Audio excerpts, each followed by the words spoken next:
Sai Krishna lockup death ఇష్యూలో అయితే చాలా దారుణమైన నిజాలైతే జడా శ్రావణ్ కుమార్ చెప్తున్నారు. ప్రస్తుతం మనతో పాటు జడా శ్రావణ్ కుమార్ ఉన్నారు. ఆయనతో మాట్లాడదాం.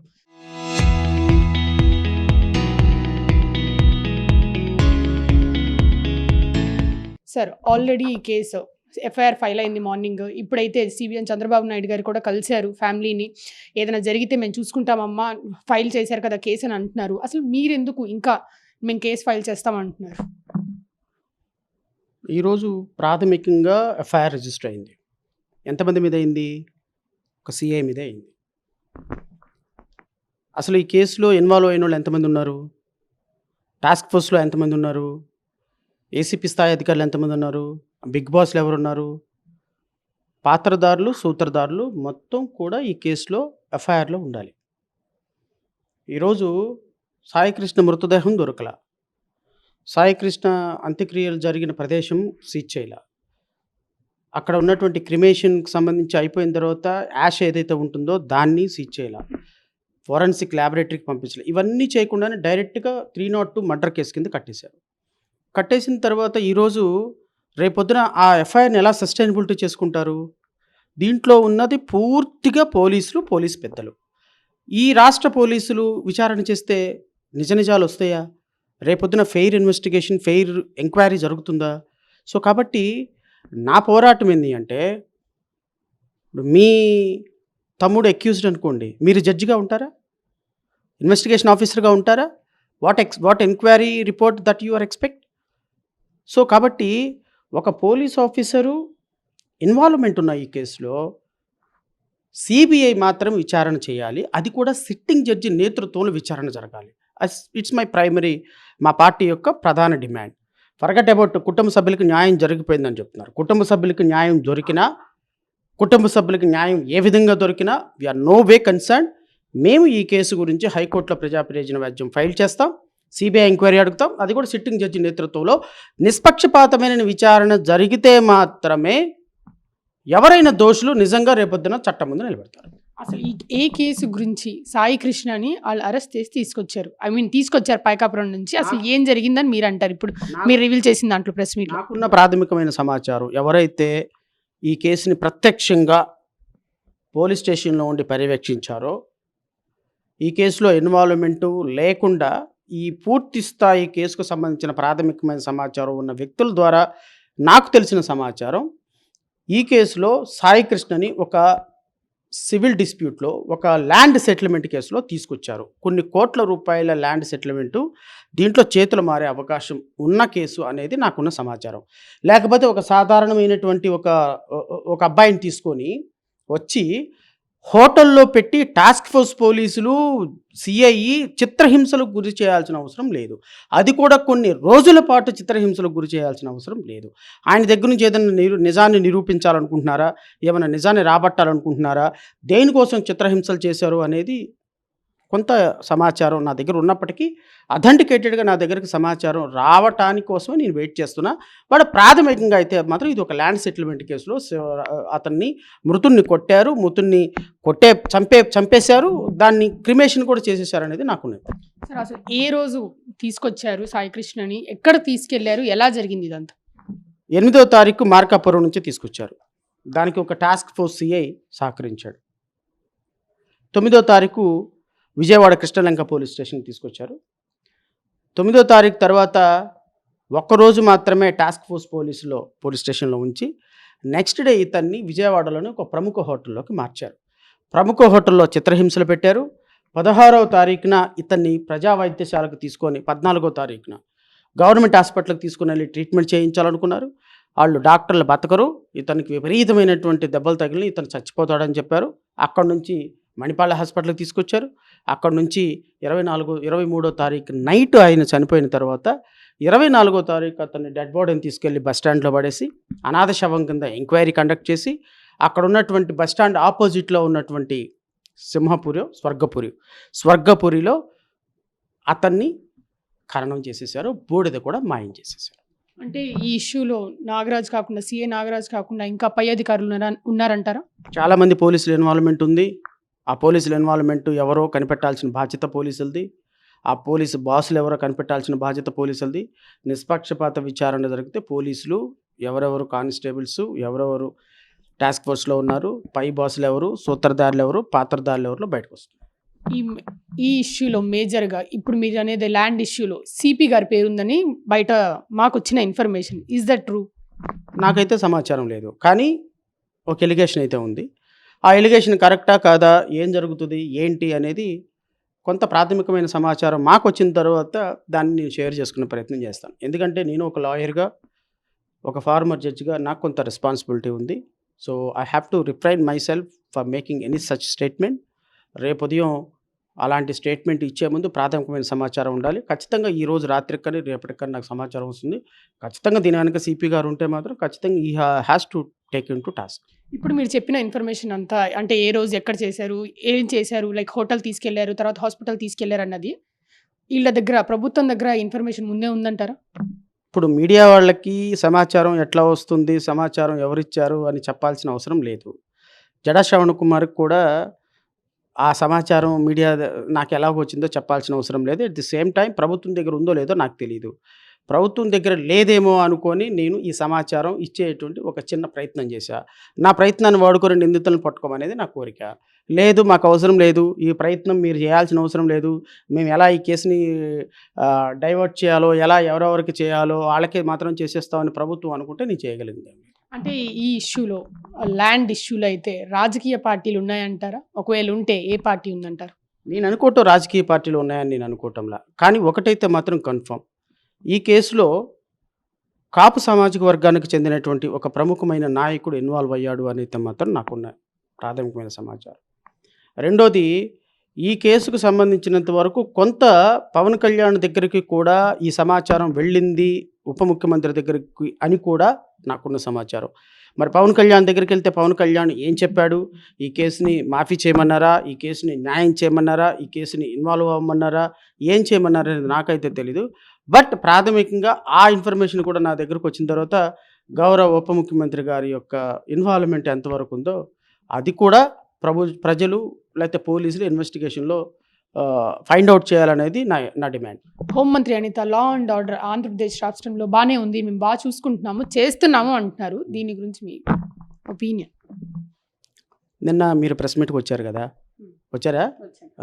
ఆంధ్రప్రదేశ్ రాష్ట్రంలో మహిళల మీద 2024 జూన్ నుంచి ఈ రోజు వరకు ఎన్ని కేసులు నమోదులైనాయి అని చెప్పానమ్మా నేను? 46,000 నమోదైనాయి కదా, అథారిటికేట్గా నాకు వచ్చిన ఇన్ఫర్మేషన్. 46,000 కేసులు 2 సంవత్సరాల్లో మహిళల మీద నమోదైనాయి అంటే లా అండ్ ఆర్డర్ బాగున్నట్ట? మీరు చెప్పండి జర్నలిస్ట్గా. లా అండ్ ఆర్డర్ బాగున్నట్ట? ఓన్లీ మహిళల మీద 46,000 కేసుల్లో కన్విక్షన్స్ ఎన్ని పడినాయి అమ్మా? 586. అంటే ఎంత పర్సెంటేజ్ అమ్మా? Not even 1000 cases. 46,000 కేసెస్ నమోదైతే 2 సంవత్సరాల్లో మీరు పొడిచింది ఏంటో చెప్పిన 586 కేసెస్లో శిక్ష వేశారు. అది కూడా అనిత గారి నియోజకవర్గంలో అత్యంత తక్కువ 7 కేసుల్లో శిక్ష పడింది. కాబట్టి లా అండ్ ఆర్డర్ని చక్కగా నేను చేస్తున్నానని చెప్పేసి వెళ్ళి మీ పిల్లలకి పాఠాలు చెప్తారు కదా స్కూల్లో, వాళ్ళకి చెప్పుకోమనండి. రాష్ట్ర ప్రజలకు కాదు చెప్పాల్సింది. మీరు హోమ్ మినిస్టర్ కాదు, మీరు Heritage CEO. You are a CEO of Heritage. ఎందుకు? హెరిటేజ్కి ఏదైనా చిన్న మాట జరిగితే వచ్చి ప్రెస్ మీట్ పెడతారు కదా. కాబట్టి మీరు హెరిటేజ్ CEO. ఈ రాష్ట్ర ప్రభుత్వానికి మీరు హోమ్ మినిస్టర్ కాదు. మీరు ఒకవేళ హోమ్ మినిస్టర్ అయితే గీతే మీరు తెలుగుదేశం పార్టీ కార్యకర్తలకు మాత్రమే హోమ్ మినిస్టర్ లాగా బిహేవ్ చేస్తున్నారు. కానీ మీరు అసలు హోమ్ మినిస్టర్ అయ్యింది తెలుగుదేశం పార్టీ కార్యాలయంలో ప్రెస్ మీట్ పెట్టచ్చా? నేను మంత్రులను కూడా అడుగుతున్నా, తెలుగుదేశం పార్టీ కార్యాలయంలో ఒక రాష్ట్ర మంత్రులు ఎలా ప్రెస్ మీట్ పెడతారు? మీ సొంత పార్టీ కార్యాలయం అయితే మీరు నాకు ఒక్క మాట చెప్పండి, home minister is for entire state. 5.5 కోట్ల మందికి జగన్మోహన్ రెడ్డికి హోమ్ మినిస్టర్ ఎవరండి? అనిత అయినా కదా? కదా? ముఖ్యమంత్రి ఎవరు జగన్మోహన్ రెడ్డికి? చంద్రబాబు నాయుడు గారు కదా? జగన్మోహన్ రెడ్డి గారికి మంత్రి ఎవరు? ఎడ్యుకేషన్ మంత్రి ఎవరు? నారా లోకేష్ గారు. సో నారా లోకేష్ గారు వైసీపీ అధ్యక్షులకు కూడా ముఖ్యమంత్రి హోమ్ మినిస్టర్ అయినప్పుడు రాష్ట్రంలో ఉన్నటువంటి వైసీపీ వాళ్ళకి, తెలుగుదేశం వాళ్ళకి, జేబీ శ్రవణ్ కుమార్ వాళ్ళ కార్యకర్తలు అందరికీ ముఖ్యమంత్రి కదా, అందరికీ హోమ్ మినిస్టరే కదా. మరి మీరు ఎందుకు తెలుగుదేశం పార్టీ కార్యాలయంలో ప్రెస్ మీట్ పెడుతున్నారు? Are you representing Telugu Desam party? Okay, fine. But being a మినిస్టర్గా you should not conduct press meet in your party office. కానీ వనిత ఎలా వ్యవహరిస్తుంది? తెలుగుదేశం పార్టీ హోమ్ మినిస్టరు, నేను తెలుగుదేశం పార్టీకే home minister, I'm not home minister for other party, other persons. మరి other persons కట్టే డబ్బులు నీకెట్లమ్మా ట్యాక్స్లో salary వస్తుంది? కాబట్టి హోమ్ మినిస్టరు లా అండ్ ఆర్డర్ని మెయింటైన్ చేస్తున్నామని చెప్పేది శుద్ధ అబద్ధం. ఈ రాష్ట్రంలో లా అండ్ ఆర్డర్ చతికిల పడిపోయింది. మీరు వెళ్ళి హైకోర్టుకి వెళ్ళి చూడండి అమ్మా. అవుట్ ఆఫ్ 100 కేసెస్లో 90% కేసెస్లో పోలీసులు సెటిల్మెంట్లకు పిలుస్తున్నారు. సాయి కృష్ణను తీసుకొచ్చింది కూడా సెటిల్మెంట్ కోసమే. సివిల్ కేసెస్లో సెటిల్మెంట్ కోసం సాయి కృష్ణని పిలిచి చంపి డెడ్ బాడీని మాయం చేశారు. This government can be called no delivery government. ఎందుకు డెడ్ బాడీని కూడా డెలివరీ చేయాల? డెడ్ బాడీని కూడా డెలివరీ చేయని ప్రభుత్వం no delivery government. That I can say. అంటే పవన్ కళ్యాణ్కి హోంశాఖకి సంబంధం లేదు, కానీ మీరు పదే పదే పవన్ కళ్యాణ్ పేరు తీసుకొస్తున్నారు, ఎందుకంటే పవన్ కళ్యాణ్కి హోంశాఖ సంబంధం లేదా? అంటే హోంశాఖ మినిస్టర్ అనిత గారు కదా. డిప్యూటీ చీఫ్ మినిస్టర్ అంటే అన్ని శాఖలను పర్యవేక్షించవచ్చా పవన్ కళ్యాణ్ గారు కదా? మరి పవన్ కళ్యాణ్ గారికి సంబంధం లేనప్పుడు మన పిఠాపురంలో లా అండ్ ఆర్డర్ని మెయింటైన్ చేయకపోతే ఎస్పీలకి కలెక్టర్లకి నేను మాట్లాడాను, ఒక్కొక్కడికి యోధి ఆదిత్యనాథ్ ట్రీట్మెంట్ ఇప్పిస్తాను, చేతి గీతలు మార్చేస్తాను, చేతి రాతలు మార్చేస్తాను అని ఎందుకు చెప్పారమ్మా? పంచాయతీరాజ్ మినిస్టర్ కదా. మరి హోమ్ మినిస్టర్ స్టేట్మెంట్ ఈయన అవ్వాల్సిన స్టేట్మెంట్ ఈయన ఇష్టం ఏంది? సో ఒక డిప్యూటీ చీఫ్ మినిస్టర్గా డీజీపీతో మాట్లాడుతున్నావు, సిపిలతో మాట్లాడుతున్నావు. హోమ్ మినిస్టర్గా ఆవిడ పర్యటనకు వస్తే ఆవిడ పక్కన కూర్చొని డిప్యూటీ చీఫ్ మినిస్టర్ గారిని ముందు పెట్టి ఆయన ముందు ఇట్లా నుంచుంటున్నారు. నువ్వు హోమ్ మినిస్టర్గా యు ఆర్ అ జుజుబీ minister before CM, deputy CM. Home minister గారికి ఏమంత సీన్ లేదు. సో హోమ్ మినిస్టర్ గారు పవన్ కళ్యాణ్ గారు పక్కన కూర్చున్నప్పుడు ఆయన జుట్టు ఎలా అంటే తన్మయత్వంతో ఆయనకెళ్ళి చూసి తన్మయత్వం చెందేటువంటి వ్యక్తిగా మిగిలిపోయారు తప్ప ఆవిడకేం ఇండిపెండెంట్ అప్లికేషన్ ఆఫ్ మైండ్ లేదు. సో కాబట్టి హోమ్ మినిస్టర్కి చేయాల్సిన పని డిప్యూటీ చీఫ్ మినిస్టర్ చేస్తున్నారంటే డిప్యూటీ చీఫ్ మినిస్టర్ మాట్లాడుతున్న మాటలు అలా ఉన్నాయి, ఆయన చేస్తున్న పనులు అలాగ ఉన్నాయి. ఆయనకు హోమ్ మినిస్టర్ మీద అంత పట్టుంది. హోమ్ మినిస్టర్ శాఖను కూడా పర్యవేక్షించే అధికారం ఆయనకుంది. అంటే నెక్స్ట్ ఏం చేయబోతున్నారు సార్? దీని గురించి పిల్ల ఇవ్వబోతున్నారా? ఈ కేసు గురించి మీరు? రేపే వేయబోతున్నాను పిల్లు. దీంట్లో ఉన్న పాత్రదారులు ఎవరు, సూత్రధారులు ఎవరు అందరూ బయటకు రావాలి. ఆ అబ్బాయి ఆత్మకు శాంతి చేకూరాలి. పోలీసుల యొక్క బ్రుటాలిటీ తగ్గాలి. ఈ విధంగా రోడ్ల మీద తీసుకెళ్ళి కొట్టడం, అరికాళ్ళ కోటింగ్లు ఇవ్వటం, పోలీసులు రోడ్ల మీద నడిపించటం. ఇప్పుడు నా కొడుకున్నాడమ్మా, సింపుల్ లాజిక్ ఒక మాట చెప్తా. ఎవరినో ఒక అమ్మాయిని ఈవ్ టీజింగ్ చేశాడని ఒక ఆరోపణ వచ్చింది. ఈవ్ టీజింగ్ చేశాడనే ఆరోపణ వాస్తవం కాదో తెలియదు. మేబీ ఆ పాప అన్యాయంగా చేయొచ్చు, వేరే వాళ్ళు ఏదో రాంగ్ కంప్లైంట్ ఇవ్వచ్చు. కంప్లైంట్ వచ్చి ఎఫ్ఐఆర్ రిజిస్టర్ అవ్వగానే నా కొడుకుని తీసుకుని వెళ్ళి బస్ స్టాండ్లో నుంచో పెట్టి బట్టలు తీసి బస్ స్టాండ్లో నుంచో పెట్టచ్చా? అది తప్ప కరెక్టా రాంగ్గా చెప్పండి. ఆంధ్రప్రదేశ్ పోలీసులు ఏం చేస్తున్నారు? మీరు ఎందుకు మీడియా ప్రశ్నించటం లేదు? మీ మీడియా ఎందుకు ప్రశ్నించటం లేదు? ఎవరిని ప్రశ్నించారు? మీరు రోడ్ల మీద ఎందుకు నడిపిస్తున్నారండి? మీకేం అథారిటీ ఉంది? మీరు ఎందుకు ఈ విధంగా న్యాయ నిరూపణ జరగకుండా జడ్జిలు చేయాల్సిన పని జడ్జిలు ఒకవేళ న్యాయ నిరూపణ జరిగితే అట్లా రోడ్ల మీద తిప్పండి అనే పనిష్మెంట్ ఇవ్వడానికి లేదు. Even judges also doesn't have such authority to say. మహా అయితే 5 రోజులు, నెల రోజులో, 10 రోజులో, నెల రోజు, సంవత్సరమో, 10 సంవత్సరాలు జైలు శిక్ష చేసే అధికారం ఉంది. నువ్వు జైలుకి వెళ్ళినా అక్కడ నీకు మొక్కలు పెంపుకోండి, కొవ్వొత్తులు వెలిగించండి, ప్రార్థన చేసుకోండి, పేపర్లు చదవండి, యోగా చేయండి అంటారు. అక్కడ కూడా మిమ్మల్ని రోడ్ల మీద బట్టలపై తీసి తిప్పరు. మీడియా పాత్ర ఏంటి? మీడియా ఎందుకు మాట్లాడటంలా? ప్రభుత్వాలుకి మీడియా కూడా సపోర్ట్ చేస్తుంది వన్ సైడ్. అందుకోసమనే ఎవరో ఒకళ్ళు మాలాంటి వాళ్ళు, నేను పబ్లిక్ ఇంట్రెస్ట్ లిటిగేషన్ వేసిన తర్వాత ఆగింది హైకోర్టులో. సో ఈ కేసు కూడా పోలీస్ బ్రుటాలిటీ మారాలి. పోలీసులకి ప్రభుత్వం చేసే సపోర్ట్ తగ్గాలి. పోలీసులు మంచి పని చేశారనుకోండి, అప్రిషియేట్ చేయండి. పోలీసులు ఇలా చంపేశారనుకోండి, పనిష్ చేయండి. పోలీసులు తప్పు చేసినప్పుడు వాళ్ళకి ఒక షోకాస్ నోటీస్ ఇచ్చి వాళ్ళకి పనిష్మెంట్ చూసి లా అండ్ ఆర్డర్ని చట్ట ప్రకారం చెప్పమని చెప్పాలి. అంతేగాని రోడ్ల మీద పడి కొట్టమని చెబితే అది ప్రభుత్వం కాదు. కాబట్టి I have to teach a lesson to the government. So ఈ కేసు బయటకు వచ్చిన తర్వాత నిన్న ఇంకో వీడియో కూడా బయటకు వచ్చింది. సూసైడ్ చేసుకున్న సిఏ నాగరాజు వల్లే అని చెప్పి ఈరోజు పొద్దునే ఆయన ఫాదర్ ఇంటర్వ్యూ చేసేటప్పుడు కూడా మాలా మాదిగా క్యాస్ట్ వల్లే మమ్మల్ని ఇలా చేస్తున్నారు పోలీసులు అంటున్నారు. What is your take on this? నా కులం ఇప్పుడు మాలా మాదిగలకి ఫైనాన్షియల్గా దే ఆర్ బ్యాక్వర్డ్. అందుకోసమనే పోలీస్ స్టేషన్‌కి తీసుకొచ్చినటువంటి వ్యక్తి యొక్క ఫైనాన్షియల్ బ్యాక్‌గ్రౌండు, పొలిటికల్ బ్యాక్‌గ్రౌండు చూసి పోలీసుల యొక్క ట్రీట్మెంట్ ఉంటుంది. సో, ఎస్సీ, ఎస్టీలకి బ్యాక్ బోన్‌గా ఎవరు ఉండరు. వాళ్ళ దగ్గర ఆర్థికంగా డబ్బులుండవు. సామాజికంగా వాళ్ళ అంత ఫుల్‌గా సపోర్ట్ ఉండదు. రాజకీయంగా ఏ పొలిటికల్ పార్టీ వాళ్ళని రిప్రజెంట్ చేయదు.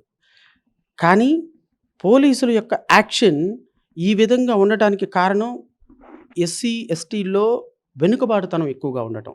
ఇప్పుడు సాయికృష్ణ కాపు. సాయికృష్ణని తీసుకెళ్ళి కొట్టి చంపేశారు. కారణం సాయికృష్ణ నిరుపేద కుటుంబానికి చెందిన వ్యక్తి కాబట్టి. ఎవరు అడగరు కాబట్టి. సాయికృష్ణని ఒక కార్పొరేటర్ కొడుకో, ఒక ఎమ్మెల్యే కొడుకైతే తీసుకెళ్తారమ్మా? తీసుకెళ్ళరు. తీసుకెళ్ళిన ఏం చేస్తారు? బండి సంజయ్‌లాగా అద్భుతంగా హ్యాపీగా సరెండర్ చేయించుకొని తీసుకొని వెళ్ళి పోలీస్ స్టేషన్‌లో కూర్చోబెట్టి మీడియా అంతా తగులుకుంటది కాబట్టి తీసుకెళ్ళి వాళ్ళకి రాజయోగాలు అనిపిస్తూ పోలీస్ స్టేషన్‌లో కోర్టులో పెడతారు. మరి ఎందుకు బండి సంజయ్ కొడుక్కి ఆ ట్రీట్మెంట్ ఇవ్వలా? కాబట్టి పోలీసులు యొక్క బ్రుటల్ ఇన్సిడెంట్ అటాకు ఎస్సీ, ఎస్టీల మీద మెజారిటీ ఉంటుంది. మిగతా కమ్యూనిటీ మీద కూడా ఉంటుంది. కానీ ఫైనాన్షియల్‌గా వాళ్ళు బ్యాక్వర్డ్ అయ్యి ఉండాలి. సో, నేను పోలీసుల యొక్క బ్రూటల్ థింగ్స్ కేవలం కులం, మతం మీదే ఆధారపడి ఉండదు. వాళ్ళ ఫైనాన్షియల్ స్టేటస్ మీద కూడా ఆధారపడి ఉంటదని చెప్పడం నా ఉద్దేశ్యం. Thank you. సో చూసారు కదా, మళ్ళీ రేపు కోర్టులో కేసు నేను పోలీస్ రిజిస్టర్ కేసు అయితే ఫైల్ చేస్తా అంటున్నాను జడా శ్రావణ్ కుమార్. ఇంకా కొన్ని వివరాలతో రేపు మళ్ళీ ఒక ప్రెస్ మీట్ పెట్టబోతున్నాను అంటున్నారు. కెమెరామెన్ ధీరస్తో అథా మహమ్మద్ RTV విజయవాడ.